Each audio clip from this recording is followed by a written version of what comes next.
इस कहानी के हर एक पात्र काल्पनिक है। इसका सच्ची घटना से कोई लेन देन नहीं है। मेरठ का सनसनीखेज हत्याकांड, प्रेम, तंत्र मंत्र और साजिश की भयावह कहानी। मेरठ का सौरभ मर्डर केस एक ऐसा मामला है जिसने पूरे देश को झकझोर कर रख दिया। इस कहानी में प्यार, साजिश, तंत्र मंत्र और निर्मम हत्या का ऐसा मेल है जो किसी भी थ्रिलर फिल्म से कम नहीं। इस हत्याकांड के पीछे की असलियत रोंगटे खड़े कर देने वाली है। आइए इस पूरी घटना को विस्तार से समझते हैं। सौरभ कुमार, जो मेरठ का रहने वाला था, एक साधारण आदमी था। उसकी शादी मुस्कान रस्तोगी से हुई थी। शुरुआत में दोनों की शादीशुदा जिंदगी सामान्य चल रही थी, लेकिन कुछ ही महीनों बाद मुस्कान के व्यवहार में बदलाव आने लगे।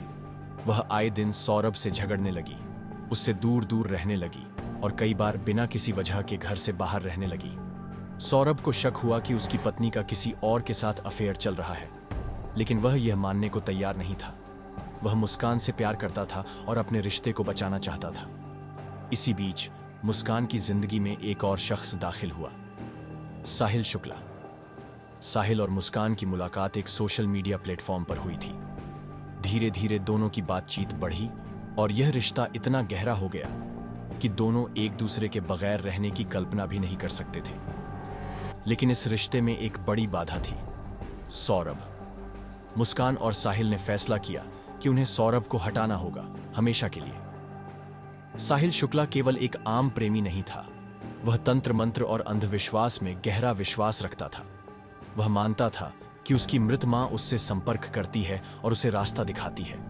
उसने मुस्कान को विश्वास दिलाया कि सौरभ की हत्या सिर्फ एक साधारण हत्या नहीं होगी, बल्कि यह एक वध होगा जो उनके रिश्ते को हमेशा के लिए मजबूत कर देगा।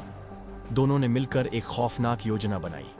उन्होंने सौरभ को मारने के लिए एक ऐसा तरीका अपनाया जिससे किसी को शक न हो। एक रात मुस्कान ने सौरभ को खाने में बेहोशी की दवा मिला दी। जब सौरभ गहरी नींद में चला गया, तब साहिल ने उसके सिर पर भारी हथौड़े से वार किया।